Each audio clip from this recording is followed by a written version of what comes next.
In 2013, social psychologist David Kidd, then a graduate student at the New School in New York City, learned that his very first paper as lead author had passed peer review and would be published in Science. Now, Kidd's paper, which suggested that reading literary fiction improves a person's ability to intuit the mental states of others, has come under scrutiny again with a less gratifying outcome. It is among 8 studies called into question by a painstaking effort to replicate all 21 experimental social science papers published in Science and Nature between 2010 and 2015. Called the Social Sciences Replication Project, it is the latest bid by the nonprofit Center for Open Science, COS, in Charlottesville, Virginia, and far-flung collaborators to quality-check the scientific literature. Like its predecessors, the new effort found that a large fraction of published studies don't yield the same results when done a second time. But this time, the 5 independent research teams that did the replications strove to give the studies the benefit of the doubt. They increased the statistical power of the studies by enlisting, on average, 5 times as many participants as the originals. This is an effort to be very generous, says Brian Nosek, a psychologist at the University of Virginia in Charlottesville who co-founded COS and whose lab conducted 5 of the new replications. That may help explain why the new project successfully replicated 62% of the experiments, compared with 39% in a much larger study of papers in 3 psychology journals, which COS and collaborators released in 2015.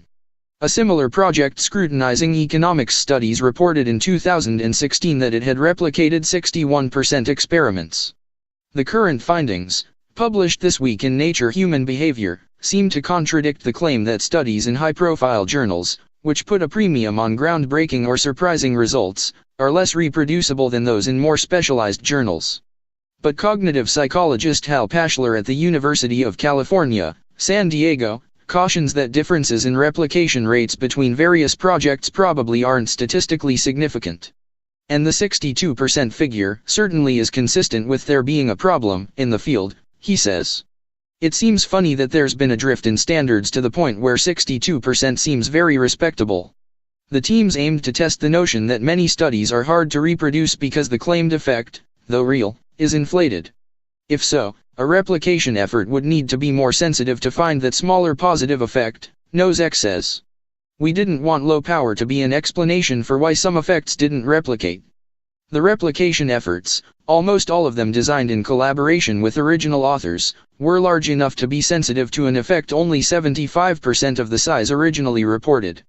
If an initial replication attempt failed, the researchers added even more participants. The approach made a difference. 2 experiments made the cut only after the sample sizes ballooned. Kidd, now a postdoctoral researcher at Harvard University, says the extra rigor makes it easier to accept the project's negative verdict on his study. I can't imagine a reason why one would privilege the original findings over this replication. But in commentaries published alongside the study, Kidd and other authors defend the underlying hypotheses of their papers. Kidd, for example, points out that the project repeated only 1 experiment from each paper, and in his case, it wasn't the strongest or the most important. Even repeating just a fraction of the work in the papers took years and cost more than $200,000, with plenty of donated labor and lab time. But the new project also highlights a cheaper way to gauge a paper's replicability. The authors asked roughly 200 scientists and students, most of them psychologists and economists, to guess how likely each study was to be replicated. These experts also participated in an online prediction market, trading shares that corresponded to studies, which paid out only if the given study was replicated. Both approaches did well at predicting the outcome for individual studies, and they predicted an overall replication rate very close to the actual figure of 62%. The finding echoes others suggesting expert judgment is a highly accurate proxy for replication. There is definitely some wisdom of crowds going on here, economist Anna Dreber of the Stockholm School of Economics, a member of the replication research team, said in a press conference. Anecdotal feedback from the expert evaluators shows they had higher confidence in the replicability of studies with larger sample sizes, and were more dubious of those with surprising or counterintuitive findings.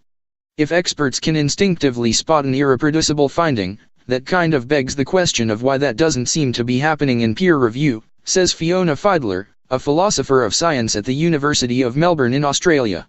But if future studies can identify and weigh the best predictors of replicability, reviewers might be given a rubric to help them weed out problematic work before it's published. Another trend may also help tame the problem of irreproducible studies, the push in many fields for authors to share the design of their studies ahead of time, to keep them from changing their approach midstream in search of a flashy, statistically significant result. The studies analyzed here mostly predate that shift, knows X says. Whether it will really boost social science's track record, he says, is the next big question.